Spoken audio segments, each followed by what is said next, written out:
आशा रानी चिल्ला कर बोली, सतीश बेटा, जरा जल्दी यहाँ आना। अरे दौड़ कर आ, देख मेरे कमरे की क्या हालत हुई पड़ी है। अब कौन संभालेगा इसे? मुझसे तो नहीं होगा। बुला लो अपनी बीवी को, वही आकर सब संभालेगी। माँ, वह मायके से आकर संभालेगी क्या? अलमारी आपकी है, कपड़े आपके हैं, उसे मायके से क्या कहकर बुलाऊं कि माँ की अलमारी में से कपड़े बिखरे हुए हैं, आकर संभालो। क्या माँ, इतने छोटे से काम के लिए उसे वापस बुलाऊंगा तो कैसा लगेगा? उसे और उसके घर वालों को आप आराम से संभाल लेना, वह भी घर पर नहीं और आपको कोई डिस्टर्ब नहीं करेगा, जल्दी से हो जाएगा।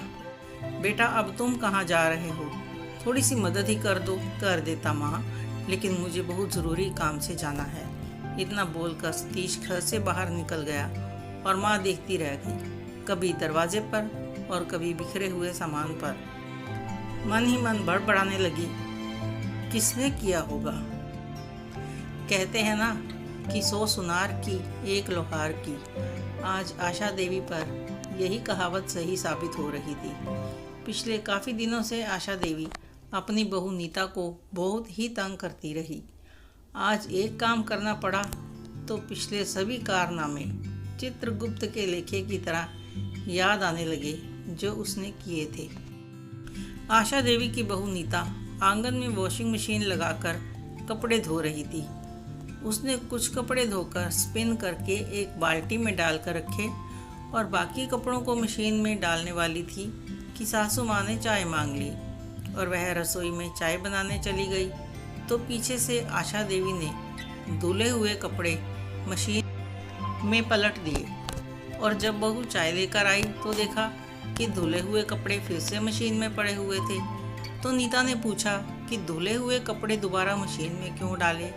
तो सास हंसने लग गई और कहा कि वे साफ नहीं हुए थे। तो नीता रुआंसी सी होकर दोबारा से कपड़े निकालने लगी और उसका काम बढ़ गया। एक बार नीता ने सुबह का नाश्ता बनाया, सभी को खिलाकर रसोई साफ की, बर्तन साफ करके अपने नाश्ते की प्लेट ली और आकर नाश्ता करने बैठ गई। अभी खा ही रही थी तब सासू माँ किचन में से बाहर आती हुई बोली, बहू तुम तो खाने बैठ गई और रसोई साफ नहीं की। तो नीता ने कहा कि मैं करके आई थी। तो खाना छोड़कर वह रसोई में गई तो देखा कि धुले हुए बर्तन सिंक में पड़े हुए थे। नीता ने कहा कि ये बर्तन कहाँ से आए हैं? सास ने कहा, मैं क्या जानूं, रसोई तो तुम ही संभालती हो, रह गए होंगे, खाना खाकर साफ कर लेना। तब भी नीता की शक्ल रोने वाली बन गई थी। नीता जो भी काम करती थी, सासू माँ हमेशा किसी न किसी तरह से काम बिगाड़ देती और नीता को फिर से सब करना पड़ता था। उसे दिन भर सासू माँ कभी भी खाली नहीं बैठने देती थी, उसे हमेशा घर के कामों में व्यस्त रखती थी। नीता इन फालतू के कामों से परेशान हो जाया करती थी। अगर सासू माँ से कुछ कहती तो वह बेटे से शिकायत करती और काम चोर कहती। ऐसे ही ना जाने कितने किस्से थे सास बहू के। एक दिन नीता ऐसे ही परेशान थी कि किए हुए काम दोबारा समेटने पड़ते थे। दिन भर काम कर कर के थक जाती थी और वह रो रही थी। उसे रोते हुए ससुर जी ने देखा और कारण पूछा। उसने टालने के लिए ऐसे ही कह दिया कि उसे माँ की याद आ रही है। वे सब जानते थे कि बहू घर का माहौल खराब नहीं होने देना चाहती, तो उन्होंने कहा कि वह सब संभाल लेंगे, तुम सतीश के साथ बात करके 4 दिन मायके में रह आओ। नीता ने भी सतीश से बात की और उसे जाने के लिए कह दिया।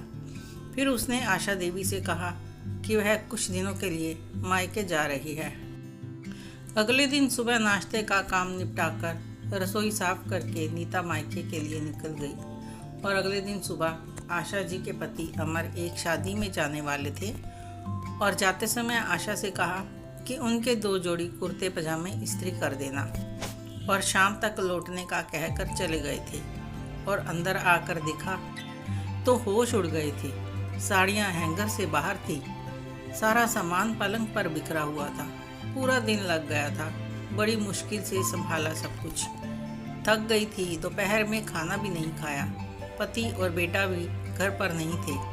तो जैसे कैसे सब समेटकर आराम करने पलंग पर लेट गई और आंख लग गई। थोड़ी देर में डोरबेल बजी तो देखा कि पतिदेव घर पर आ गए थे। उन्होंने आते ही चाय के लिए कहा, लेकिन आशा तो थकी हुई थी। पति को 1 गिलास पानी दिया और 2 कप चाय बना लाई और दोनों सोफे पर बैठकर चाय पीने लगे। और अमर आशा की ओर देखकर बोले, ये क्या बात है, बहुत थकी हुई हो, घर में आज कोई आया था क्या? तो आशा ने कहा, कोई नहीं। अमर इधर उधर देखने लगे। आशा ने पूछा कि क्या देख रहे हैं? कोई नहीं है घर में। अच्छा, तो मेरा कुर्ता पजामा दे दो, मैं कपड़े बदल लेता हूँ। आशा ने कहा, वो तो मैंने प्रेस नहीं किए, बहुत थक गई थी, आज कुछ नहीं किया। अरे सुबह कह कर गया था प्रेस करने के लिए। आज तुम घर पर अकेले थी और कोई काम नहीं था, तो थक कैसे गई? फिर वे अपने कमरे की तरफ देखने लगे। उन्हें देखते हुए देखकर वह बोली कि वहाँ क्या देख रहे हैं? कुछ नहीं, आज पता नहीं मेरी अलमारी में से सारा सामान बाहर पड़ा था, वही समेटती रही पूरा दिन। पता नहीं किसने किया था ये। अमर आशा की तरफ देखकर हंसने लगे। तो आशा ने हैरान होकर पूछा कि क्या आपको पता है कि वह सब किसने किया? तो वे फिर से हंसने लगे। तो आशा ने कहा, आपने किया था। आपको पता है कि मैं सारा दिन साड़ियाँ फोल्ड कर करके फिर से हैंगरों में लटका कर मेरे कंधे कमर कितने दुखने लगे हैं। ऐसा करते हुए आपको ज़रा भी शर्म या दया नहीं आई मुझ पर? और जब तुम बहू के साथ ऐसा करती हो तो तुम्हें दया आती है? ये सब आप क्या कह रहे हैं? मैंने क्या किया? मेरे मुंह से सुनना ज़रूरी है तो सुनो।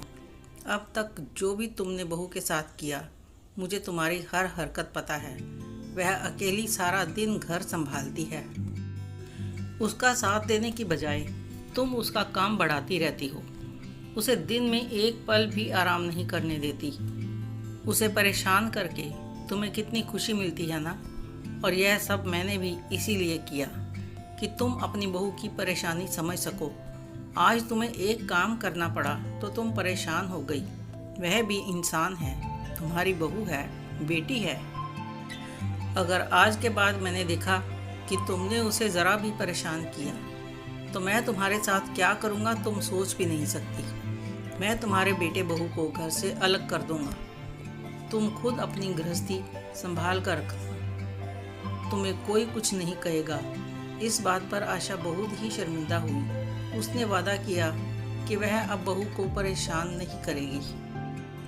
4 दिनों के बाद नीता घर आई। मन बुझा हुआ था कि पता नहीं घर कितना बिखरा हुआ होगा, लेकिन यह क्या, जैसे ही घर में कदम रखा हैरान रह गई कि सारा घर साफ सुथरा है और घर की हर चीज़ सुव्यवस्थित रूप से अपनी अपनी जगह पर है और किचन भी चमक रहा है। उसे विश्वास नहीं हो रहा था। तभी सासू माँ ने आगे बढ़कर अपनी बहू का स्वागत किया और गले से लगाकर बोली कि घर कैसा लगा? तो वह आंखें फाड़ कर सासू माँ को देखने लगी और आशा देवी नीता का हाथ पकड़कर भीतर ले आई और बोली, अब से यह घर तुझे ऐसे ही मिलेगा। हम दोनों इसे ऐसे ही संभाल कर रखेंगे। क्या राय है आपकी इस कहानी को लेकर? अपनी राय कमेंट करके ज़रूर बताएं। अच्छी लगी हो तो शेयर करें, लाइक करें, सब्सक्राइब ज़रूर करें। धन्यवाद।